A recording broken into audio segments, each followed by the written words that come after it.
My name's Regan. I work for Anthony J. Lyon, Detective Bureau.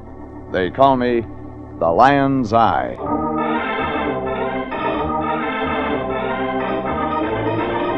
Jeff Regan, Investigator, starring Frank Graham as Regan with Frank Nelson as Anthony J. Lyon.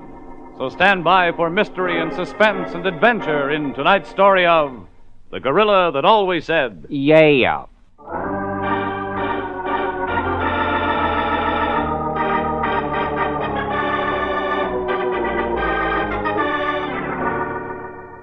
There was a whole menagerie in this one. A giraffe, an elephant, and a gorilla that always said, Yeh-ah. It didn't take place at the Griffith Park Zoo like you might think.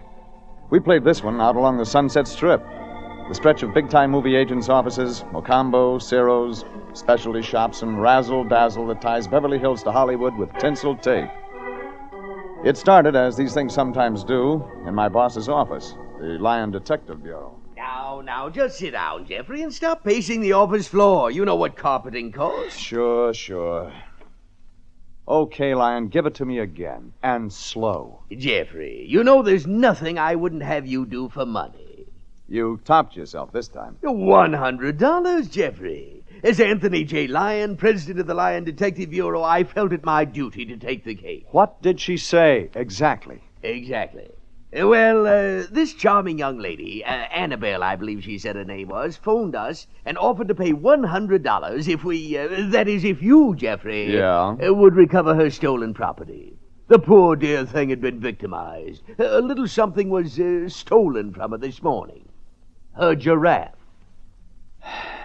Annabelle happened to mention where the theft of this little something took place? Yes, she said it was somewhere along the Sunset Strip, behind an advertising billboard of some kind or other. But, Jeffrey, you can get the minor details from her when you see her. Sure I can. Jeffrey, you are going to see her. Oh, yeah. Give me the address. Yeah, well, Annabelle said she thought it'd be better if you met her someplace else. She had an idea that her place may be being watched, you see. Where, for instance, else, Fatso? Well, she suggested the Teensy Tea Shopette on the Sunset Strip. All right, phone her up and tell her I'll be there in 40 minutes. Oh, Lyon. Yes? She didn't give you anything else?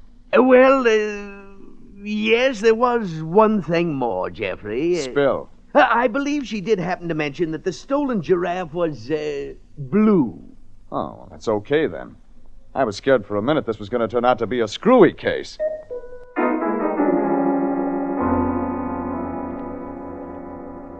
The Teensy Tea Shopette was on the gastronomical part of the Sunset Strip, next to the diet kitchen for French poodles only. I entered, clutched my wallet, made a run for the back booth, the smog lifted, and there was Annabelle.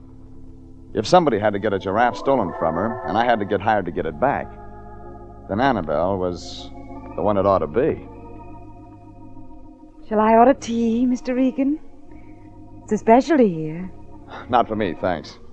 Your first name's Jeffrey, isn't it? Jeff. Jeff. You know, I don't care for tea. Would you like to see the place where my giraffe was stolen? That would be a good place to begin. Wouldn't it, Jeff?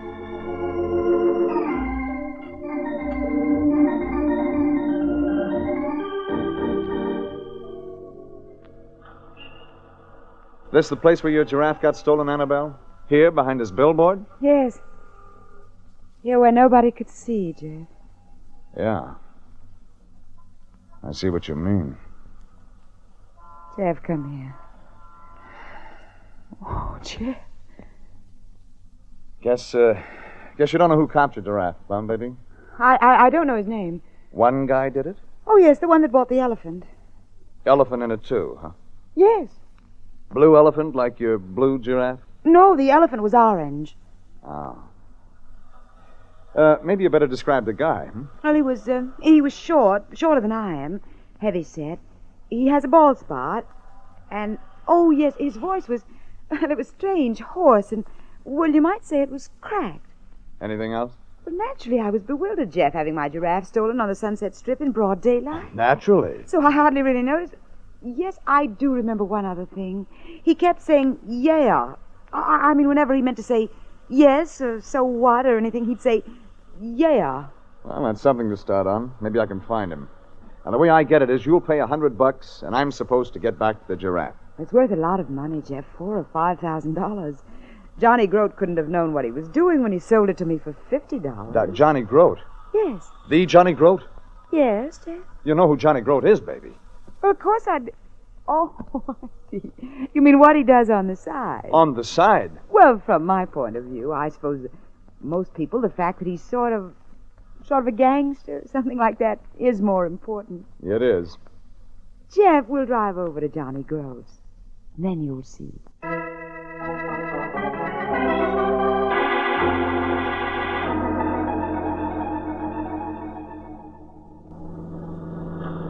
This place, Groat's? He just opened it. We'll park here across the street. Now you can read the sign. J. Groat, Ceramics. You see, I'm in ceramics, too. The address I gave dear Tony Lyon is my ceramic shop. Oh, so the blue giraffe and the orange elephant are made out of pottery. Oh, no, Jeff, no porcelain. It's quite a different thing. You see, well, the word's around in the trade that Johnny Groat managed to buy a big consignment of pieces shipped from Europe right after the war. I dropped in this morning to see if there mightn't be something I could pick up for my own shop. And you bought the blue giraffe? Now, it was a queer thing. While I was looking around, that short, thick man with the odd voice came in. He bought the orange elephant. Now, for $50, they were a match set, the blue giraffe and the orange elephant. I was thunderstruck, Jeff. They were Viegli. No. Oh, I was beside myself. I knew that their resale would run into thousands of dollars. The great ceramist Viegli made his last porcelain figures in Berlin before 1750, and they've nearly all disappeared. This begins to make sense. You bought the giraffe. The short guy with the cracked voice saw you buy it. He followed you. He hijacked you. Yes.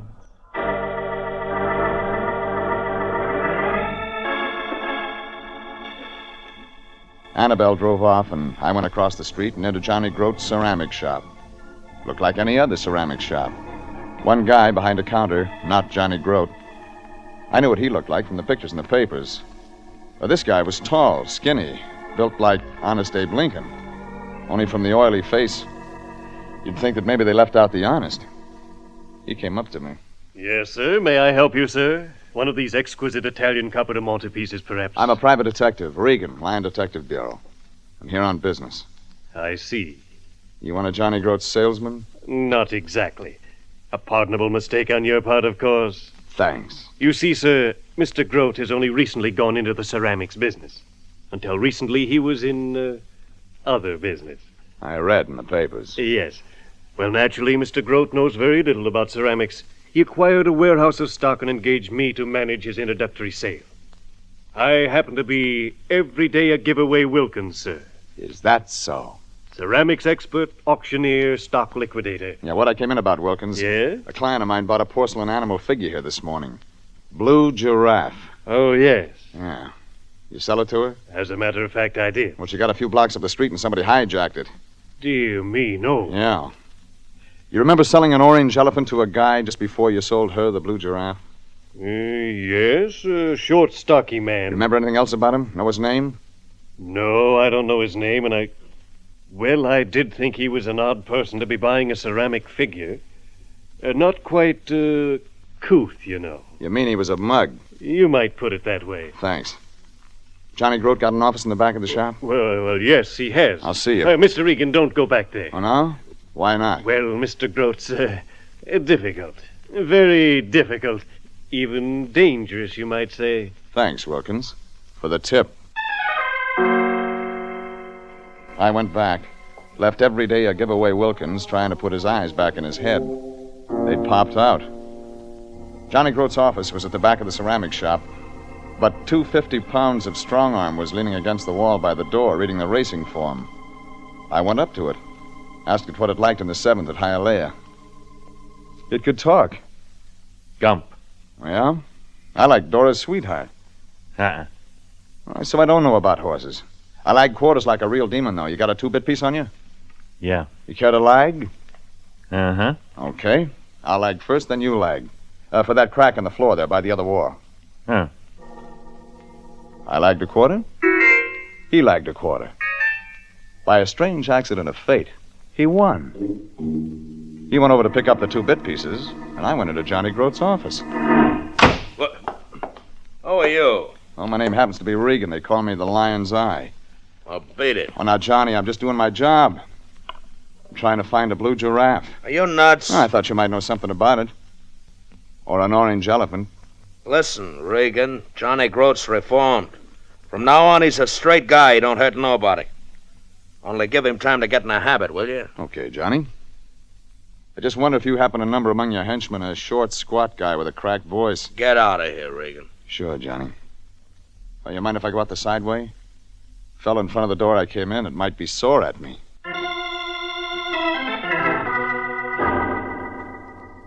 I went out the side way. Maybe the visit was worth the 2-bit piece I lost lagging with the mug in front of the other door. I got 2 items. One, the short, squat, crack-voiced guy that had heisted my client Annabelle's blue giraffe was not unknown to Jay Groat, ceramic shop owner and former racketeer. 2, Jay Groat had only one thing written on his desk pad. I read it upside down, but it said, Sam. That was followed by a phone number. Sunset 931. The last 2 numbers were torn off. I went out the side door and started up the alley in back of Groat's shop. That was when something happened. The Southern Cal Chamber of Commerce was going to have to hush up. Footsteps came up behind me fast. And then all of a sudden, the big, bright, high-octane February California sun... All right, Regan. Went out.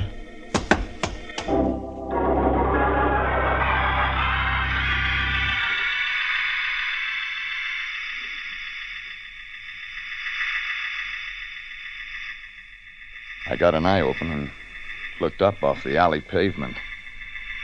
Something standing above me. There was a guy, about 14 feet tall. Kept dividing in half and snapping back together again. Funny. I heard talk. All I could make out was a name. Name Murphy. Murphy. Murphy.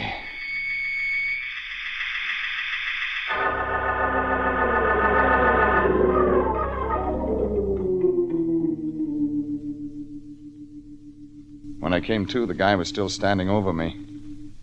He wasn't 14 feet tall. Only about 7. Get up, Regan. Don't talk. Regan, you never heard of no blue giraffe. Or you don't live long, Regan. Johnny Groat says for me to tell you. Well, thanks, Murphy. You're wise, huh? Well, go back to sleep. I went back to sleep.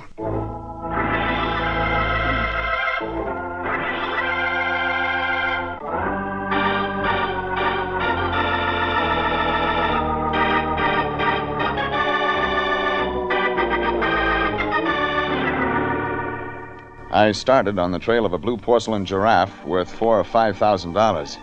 I did fine. 3 hours after I took the case, I had A, an order from Johnny Groat, ceramic shop owner and former mobster, to drop the case or turn up dead. B, 2 lumps on the head administered by one Murphy. C, description of a short, squat person unknown that had a cracked voice in the habit of saying Yeh-ah and had copped the giraffe from my client. D, half a telephone number. E, my client Annabelle. Well, item E was okay anyway. Well, Jeff, I think you're really doing brilliantly on the case. Sure I am. Only, Jeff... Yeah? Don't find my blue giraffe too soon. Oh, I want it back. It's worth lots of money, but make the case last a while. See what you mean. You got a phone here in your ceramic shop, Annabelle? Of course. I got a lot of phoning to do.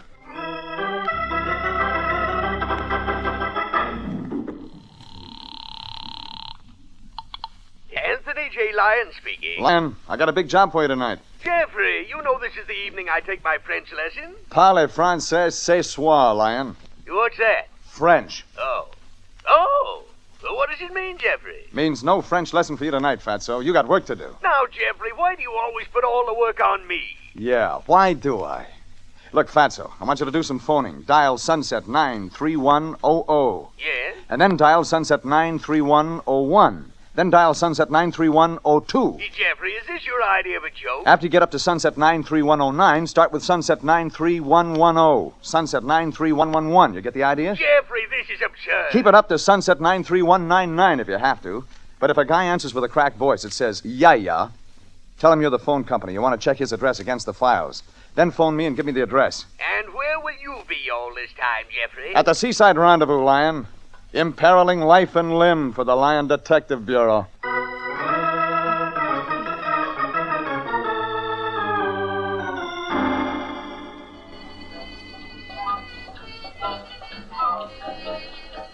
Oh, Jeff. Oh, Jeff is wonderful. Real wonderful. It's dark here on the veranda. Mm-hmm. It's even nicer than in their dancing. See here. Jeff, come closer. Closer. Hey, Huh? sorry to bother you at a crucial moment, like you might say, but you're wanted on the phone. Oh, you're the waiter. Phone. Yeah. Oh, yeah, phone, yeah. Yeah, I'll be right there, right there with you. This way, sir.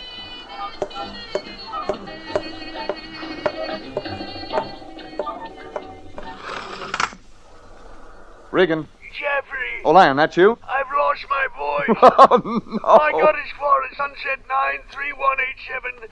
Talk to thousands of people. Jeffrey, I can't go on. I can't go on.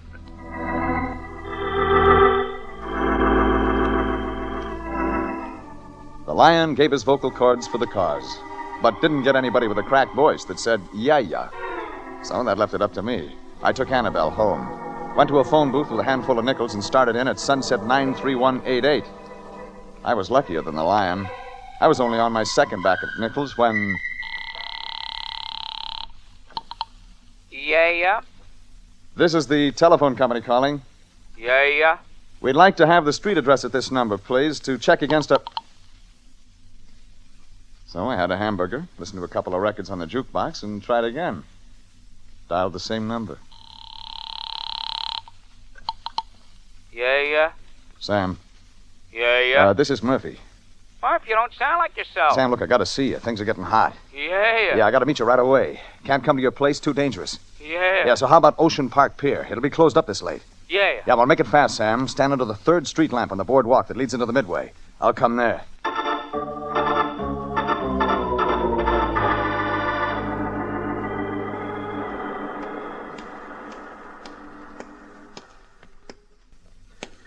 Got a match, Bud? Yeah. All right, Sam, this is a gun in my pocket. Turn around and walk straight ahead. Hey, what are you... Walk, shut up and walk. Out onto the amusement pier, up the Midway. Hey, what is this? Shut up and walk. Yeah. Okay.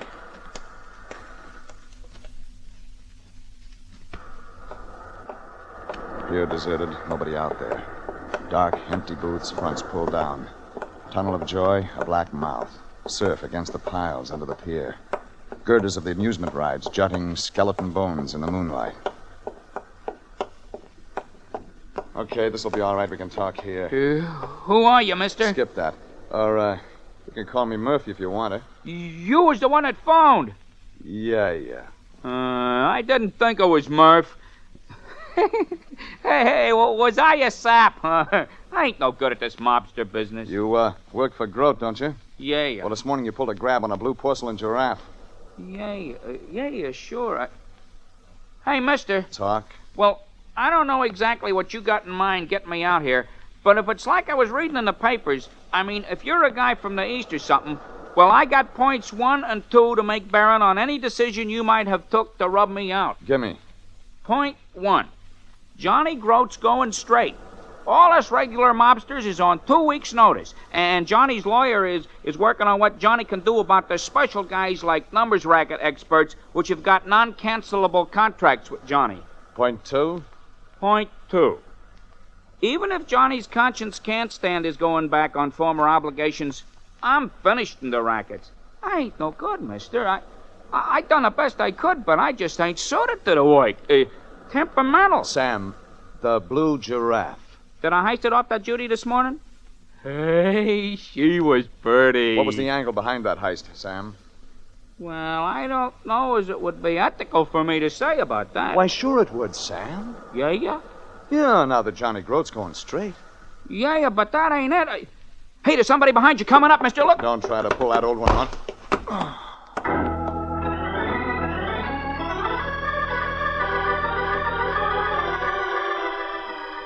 My head was getting used to it.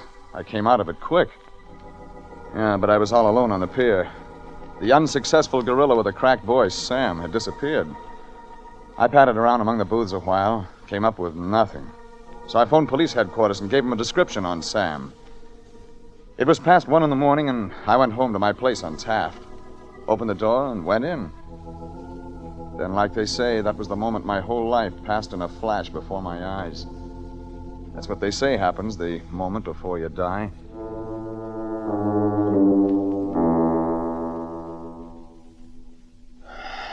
Well, I guess this is it, huh? Sit down, Regan. Rather die standing up, Groat, facing life. You're quite a kidder, Regan. Well, sit down. I'm sorry I had to break into your place. Don't mention it. Oh, come on. Sit down. Sure. What I mean is, Regan, I'm sorry I had to jimmy your door lock. Sure, I've been on the executive end quite a few years. I ain't jimmied a lock or nothing for years, but a guy can't give himself no leeway once he decides to go straight, you know? Oh, I guess not. I come about Sam, Regan. Sam's missing. He was there. What happened? You know a lot about it, Groat. Well, I got guys that's still under contract to me. I get it. Listen, Groat, let's cut playing games. You're going straight, huh? Well, then why the gun in your hand? Oh, I was forgetting. Regan, you better toss your heater on the table, huh? Sure. I'll just stick it in my pocket, huh, Pally? Thought you might. See? Mine ain't even loaded, Regan. Hey, it's not. Oh, I couldn't trust myself to carry it loaded. Old habit might come back on me all of a sudden, like, you know. But the weight of it sort of feels good in the shoulder holster, you know. Guy can't bust off from everything he's used to all at once. Groat, maybe you're on the level. What? Oh, well, sure I am, Regan. And I ain't never had so much trouble. You seen in the papers? Only, Groat, what about the grab job on my client's blue porcelain giraffe? Well, I don't know nothing about that. Murphy said different. I don't know no Murphy. You haven't got a 7-foot muscle with a busy blackjack guy named Murphy working for you? Never heard of him. Groat, you're hard to believe. Yeah, I know. I got a bad reputation. Yo, Regan, and your pal, don't move. Speaking of Murphy. Toss out that rod on the table, you. It ain't loaded anyhow. Okay. Johnny Groat sent you with another message for me, Murphy? Yeah, he did. About laying off that blue giraffe heist, Regan. Johnny, you told me the truth. That guy doesn't know you. Well, sure, Regan. I give up lying, like I said. Besides, today's George Washington's birthday, and you know that he never told Hey, what no... are you guys yakking about? Who do you really work for, Murphy? You must be an out-of-town hood, way out of town. You don't know Johnny Groat. Groat sent me like I told you. Groat sent me. Oh, yeah? Well, take a good look, Murphy. This is Johnny Groat right here. Huh? Take a good look. Before I turn out the lights. Huh? Hey, turn those lights on. I got the light switch. Put the three of us in the dark. Murphy fired a couple of times, didn't score. I couldn't shoot back. Johnny Groat had my gun in his pocket. Okay, Johnny, we're working together. I draw his fire. You take my gun, aim for his flashes, plug him. What? Gee, Regan, I can't shoot no guy. I'm going straight. Johnny, this is self-defense. This guy busted into my apartment. What? Hey, Regan. Hey, you're right. Yeah. Okay, Regan, you rush him and I'll plug him. I'm coming, Murphy. Stay back. I'm coming. All right, Regan. About the flashes, Johnny? Yeah, I sure did.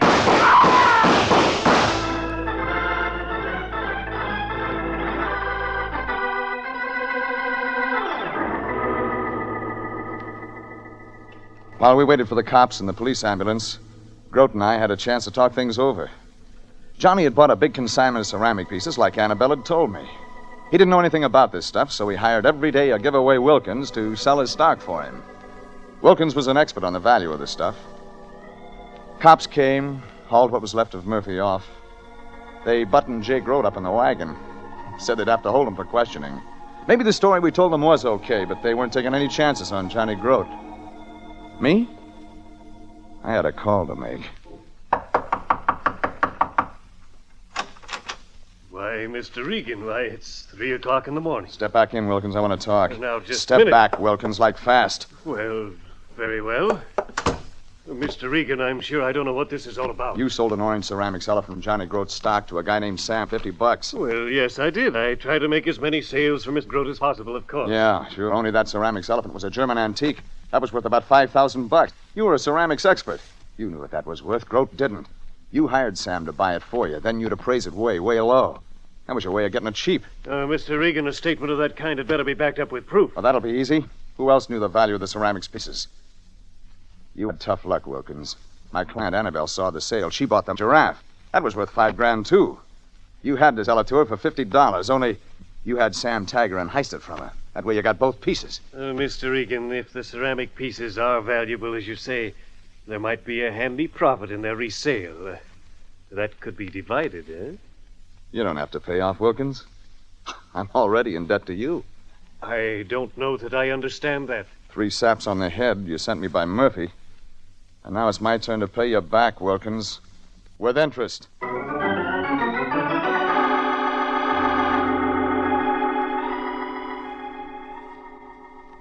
That cleaned it up. I took Wilkins to police headquarters where they had some questions to ask him regarding embezzlement. Murphy? He was in the morgue. Sam? Well, he came out of hiding when he read the papers. He jumped backwards when Murphy rapped me on the head on the pier, fallen into the Pacific Ocean. Sam never could do things right. Annabelle got her blue giraffe back, and the next morning, I dropped into the Lion Detective Bureau office. Anthony J. was too busy to notice me. 9, 3, 1. Lion. Oh, it's you, Jeffrey. Can't talk. Save my voice. Let me see now. 7, 3. Yeah. Hello? I seem to have the wrong number. Lion, the case is over. Yeah, I know that, Jeffrey. Now, don't bother me, my boy. Yes. You... Lion, I located the mug with the Sunset 931 phone number last night. 1, 7. Yes, of course you did, Jeffrey. Now, where was I? Sunset 9317. I phoned you this morning and told you how the case came out. Oh, no answer. Jeffrey, will you please go away and leave me? I mustn't raise my voice like this. Leave me alone. All right, Fatso, what's the pitch? It's already 9:45. So? But I have to reach her by 10. Reach her? She's leaving the house then. Oh, Jeffrey. She had the most beautiful voice over the telephone last night. You mean you found a dame last night when you were phoning the Sunset 931 numbers and she... Yeah, Jeffrey. But, Jeffrey, I can't remember which Sunset 931 number it was. Now, where was I? Oh, no! Now what? You made me forget where I was. Now I'll have to start dialing those Sunset 931 combinations all over again.